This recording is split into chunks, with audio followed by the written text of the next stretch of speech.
आज हमारे पास जो स्रोत सामग्री है ना, वो पहली नजर में बिल्कुल किसी टेलीफोन डायरेक्टरी जैसी लगती है। मतलब सिर्फ एक लिस्ट? हाँ, ये 2024-25 की प्रमुख पुस्तकों और उनके लेखकों का एक बहुत बड़ा डेटाबेस है। तो किताबों की ये सूची असल में एक कल्चरल फिंगरप्रिंट है। कल्चरल फिंगरप्रिंट, अरे वाह, ये शब्द बहुत दिलचस्प है। ना? ये लिस्ट हमें बताती है कि आज का समाज किन चीजों को सबसे ज्यादा महत्व देता है। ये नजरिया बहुत महत्वपूर्ण है। मैं बता रही हूँ, दस्तावेज के पहले पन्ने पर ही एक बहुत ही स्पष्ट संकल्प लिखा गया है। उसमें लिखा है कि आज का दिन कैसे बीतता है, यही जीवन का निर्माण करेगा। क्या बात है। और आगे लिखा है कि नजरिया बदलें, रटे नहीं, समझें। तो अगर इन तथ्यों को सिर्फ रटने की कोशिश की गई तो ये महज एक मानसिक बोझ बन जाएगा। नजरिया बदलें, रटे नहीं समझें। चलिए इसके हर पहलू को खोलकर देखते हैं।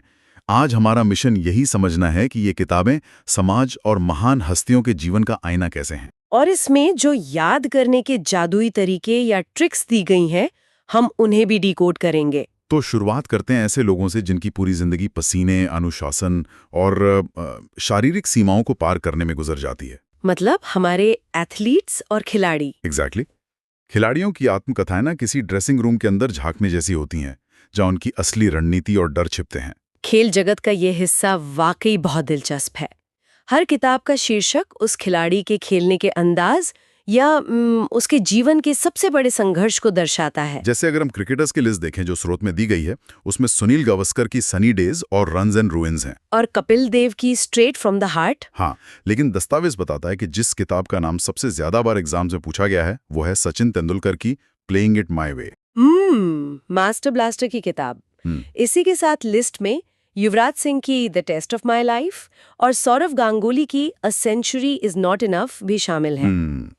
और वीवीएस लक्ष्मण की 281 एंड बियॉन्ड भी। अब मजेदार बात यह है कि स्रोत में इन्हें याद रखने की एक बहुत ही स्मार्ट ट्रिक दी गई है। अच्छा, क्या ट्रिक है?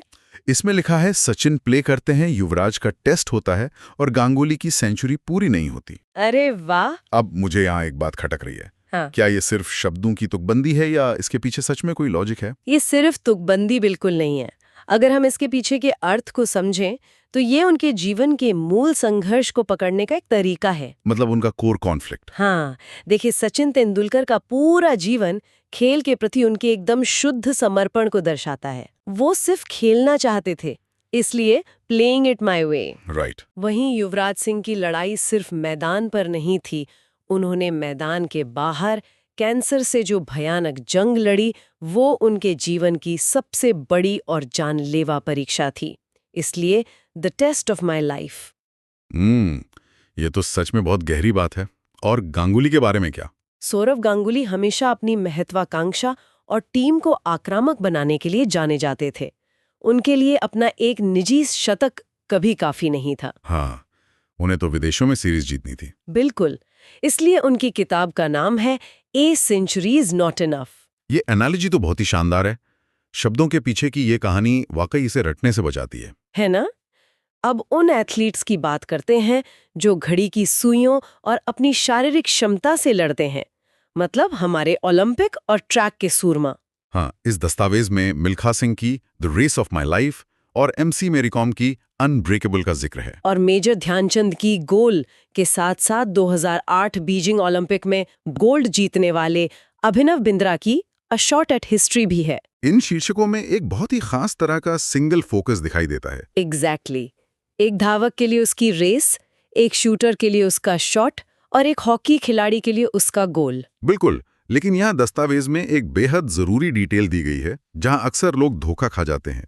कौन सी डिटेल? नीरज चोपड़ा पर लिखी गई किताब गोल्डन बॉय नवदीप सिंह द्वारा लिखी गई है और PT उषा की किताब गोल्डन गर्ल लोकेश चौधरी ने लिखी है। ओह, ये तो एक बहुत बड़ा ट्रैप है। हाँ, अक्सर लोग मान लेते हैं कि खिलाड़ियों की किताबें उन्होंने खुद ही लिखी होंगी, लेकिन ये आत्मकथाएं नहीं है, ये जीवनियां या बायोग्राफीज हैं। ये पॉइंट काफी जरूरी है और स्रोत में इस सेक्शन की भी एक ट्रिक दी गई है। मिल्खा की रेस, ध्यानचंद का गोल और मैरी कॉम कभी ब्रेक नहीं होती। अनब्रेकेबल। मैरी कॉम का बॉक्सिंग रिंग में और गरीबी से जो संघर्ष रहा है ना, उसे इस एक शब्द से बेहतर कोई नहीं समझा सकता। बिल्कुल, खेलों से हमें अनुशासन और जमीनी हकीकत का पता चलता है। हाँ, लेकिन जब संघर्ष शारीरिक न होकर वैचारिक हो या फिर बात अपनी छवि गढ़ने की हो, तो किताबों का नजरिया पूरी तरह से बदल जाता है। और यहीं से हम ग्लैमर, सिनेमा और सत्ता के गलियारों में कदम रखते हैं। लेकिन मुझे यहाँ एक सवाल उठाना है। हाँ, पूछिए। क्या हम सच में बॉलीवुड सितारों की आत्मकथाओं को गंभीरता से ले सकते हैं? मतलब किस सेंस में?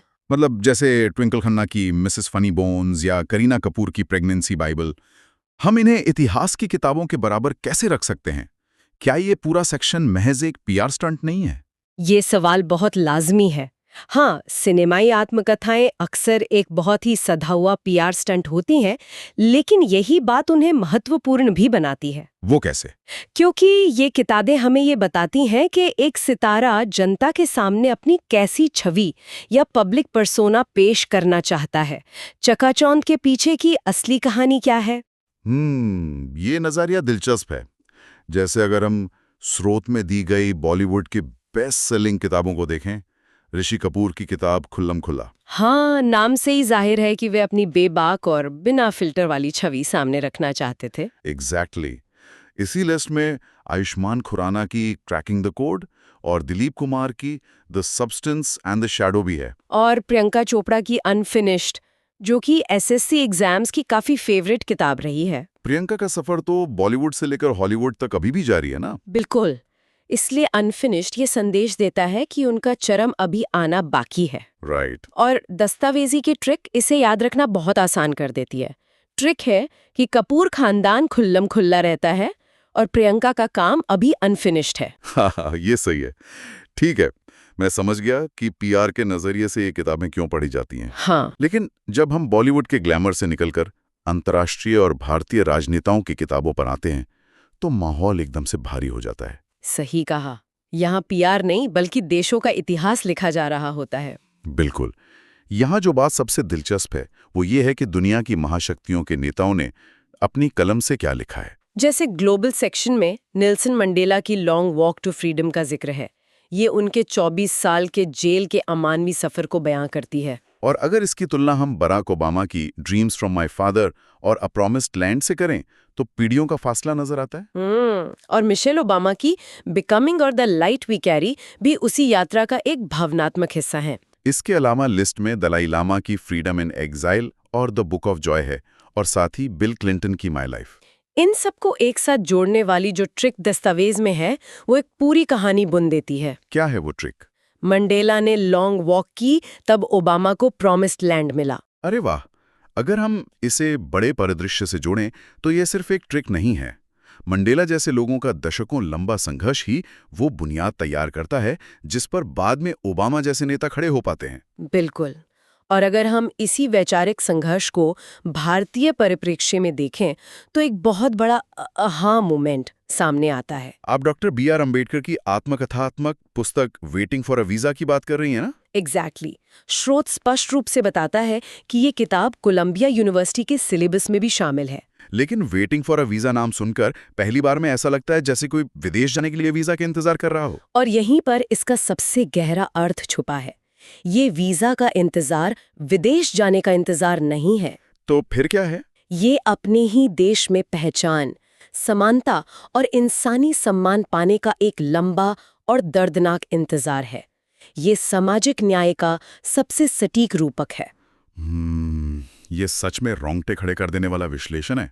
इसके मायने एकदम बदल जाते हैं, है ना? और इसी राजनीतिक परिदृश्य में हमारे पास जवाहरलाल नेहरू की टुवर्ड फ्रीडम और एल.के. आडवाणी की माय कंट्री माय लाइफ है। साथ ही प्रधानमंत्री नरेंद्र मोदी की एग्जाम वॉरियर्स, सोशल हार्मनी और लेटर्स टू सेल्फ का भी उल्लेख है। और शशि थरूर की एन एरा ऑफ डार्कनेस तथा बुकलेस इन बागदाद भी शामिल हैं। और इन अलग अलग समय कालों को एक ही वाक्य में पिरोने के लिए जो ट्रिक दी गई है वो बहुत कमाल की है। हाँ, ट्रिक है, बाबा साहेब वीजा का इंतजार कर रहे थे और मोदी जी एग्जाम वॉरियर्स तैयार कर रहे थे। ये विरोधों को एक साथ रखकर याद करने का बेहतरीन तरीका है। बिल्कुल। तो अब तक हमने उन लोगों की बात की जो अपना जीवन जीते हैं और फिर उसे लिखते हैं। हाँ। लेकिन उन लोगों का क्या जिनका पेशा ही महज लिखना है? मतलब हमारे लेखक और इतिहासकार। एग्जैक्टली। कल्पना, यथार्थ और इतिहास, मुझे लगता है कि ये दस्तावेज का सबसे बौद्धिक खंड है। निस्संदेह। और यहाँ स्रोत में दो बहुत ही अलग तरह के लेखकों की तुलना की गई है। एक तरफ हैं फिक्शन के उस्ताद जो भारतीय पौराणिक कथाओं को नया रूप देते हैं। अमिश त्रिपाठी। हाँ, उनकी immortals of Meluha, secret of the Nagas और the oath of the Vayuputras शामिल है। और दूसरी तरफ बिल्कुल अलग स्पेक्ट्रम पर प्रकृति प्रेमी रस्किन बॉन्ड हैं। उनकी द गोल्डन ईयर्स, जो कि एसएससी की फेवरेट है, वो इस सूची में है। और साथ ही द बैनियन ट्री और अ सॉन्ग ऑफ इंडिया भी। तो एक लेखक बड़े बड़े देवताओं, युद्धों और रहस्यों की दुनिया गढ़ता है, और दूसरा लेखक आपको सीधे पहाड़ों की वादियों में ले जाकर एक साधारण से पेड़ में जीवन का अर्थ ढूंढना सिखाता है। और ट्रिक इस विषमता को बहुत खूबसूरती से पकड़ती है। आमिश भगवान के रहस्य या सीक्रेट लिखते हैं, रस्किन बॉन्ड पेड़ और पक्षियों के गाने या सॉन्ग गाते हैं। वाह। और साहित्य की बात हो और पुरस्कारों की बात ना हो, ऐसा तो नहीं हो सकता। बिल्कुल नहीं।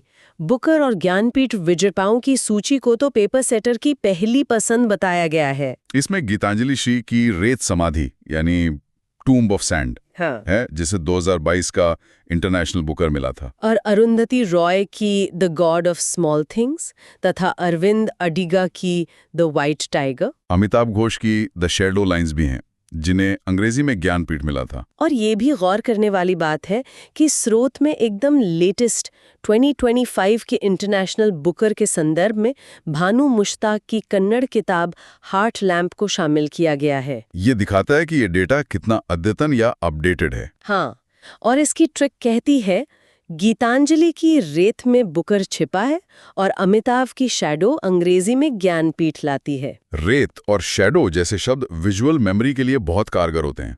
दिमाग तुरंत तस्वीर बना लेता है। एग्जैक्टली। लेकिन मुझे यहाँ विदेशी किताबों वाली सूची के हिस्से पर थोड़ी उलझन है। कैसी उलझन? विदेशी लेखकों की कुछ किताबें अचानक से यहाँ एक साथ रख दी गई हैं, जैसे स्टीफन हॉकिंग की a brief history of time, JK rolling, Charles Dickens की ओलिवर ट्विस्ट, और जॉर्ज ऑरवेल की एनिमल फार्म और 1984 भी। हाँ, और लियो टॉल्स्टॉय की वॉर एंड पीस और शेक्सपियर के नाटक।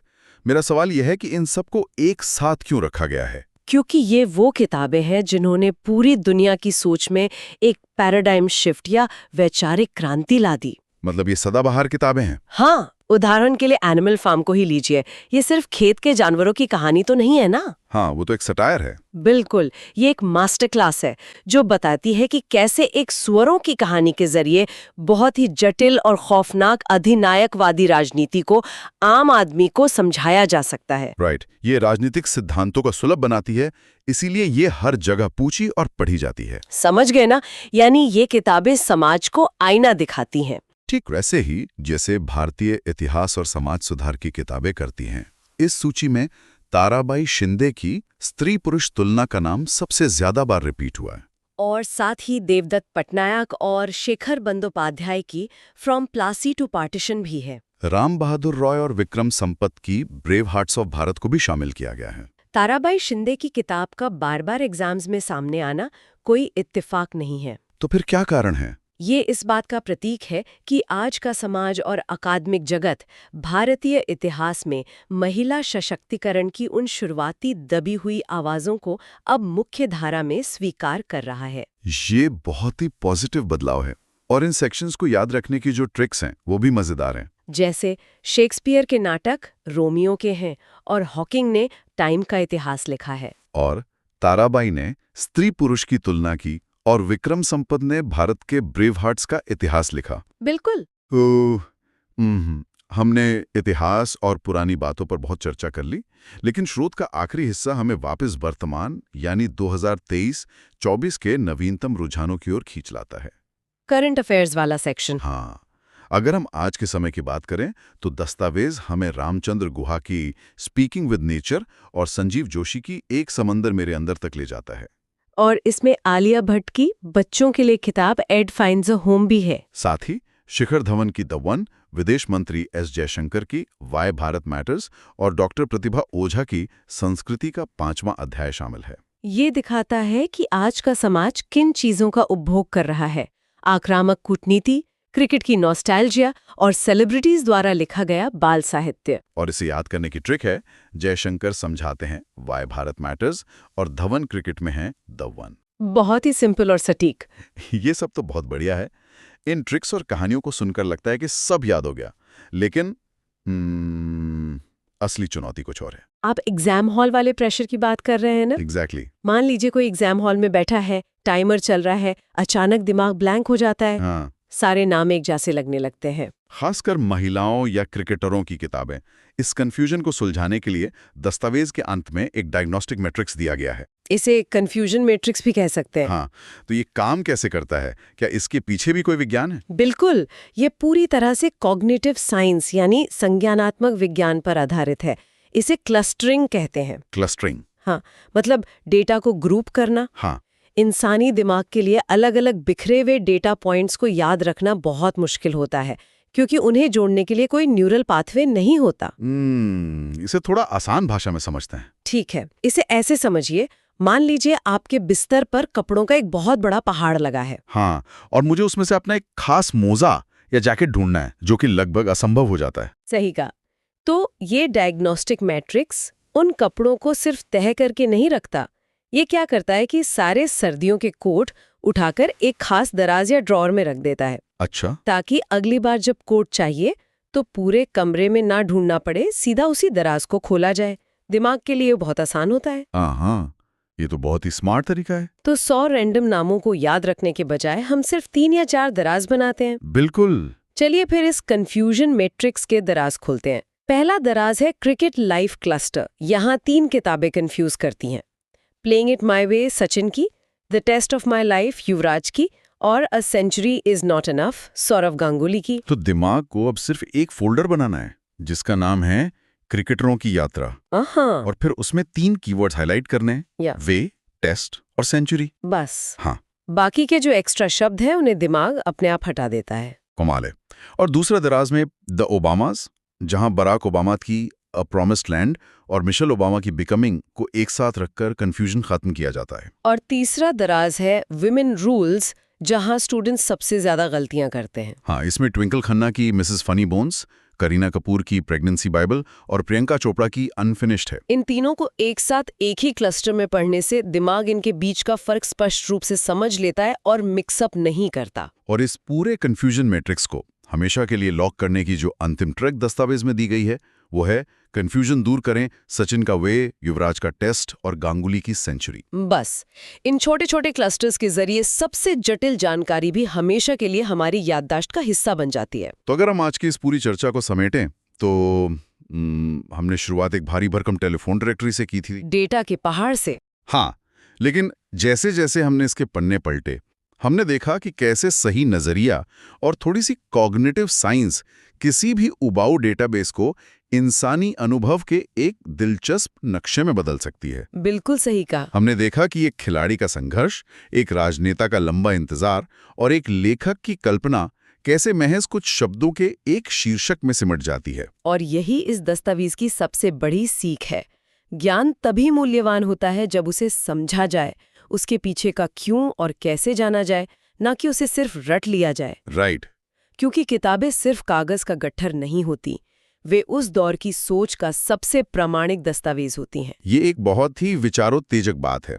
आज की इस चर्चा में हमने दुनिया के सबसे महान और चर्चित लोगों की आत्मकथाओं, उनके संघर्षों और उनकी पहचान बताने वाले टाइटल्स का विश्लेषण किया। हाँ, हमने देखा कि कैसे कुछ ही शब्दों में पूरा जीवन सिमट सकता है। लेकिन दोस्तों, इस चर्चा को समाप्त करने से पहले ये सोचने वाली बात है कि अगर भविष्य में कभी किसी आम साधारण इंसान के जीवन पर कोई किताब लिखी जाए तो उसका टाइटल क्या होगा?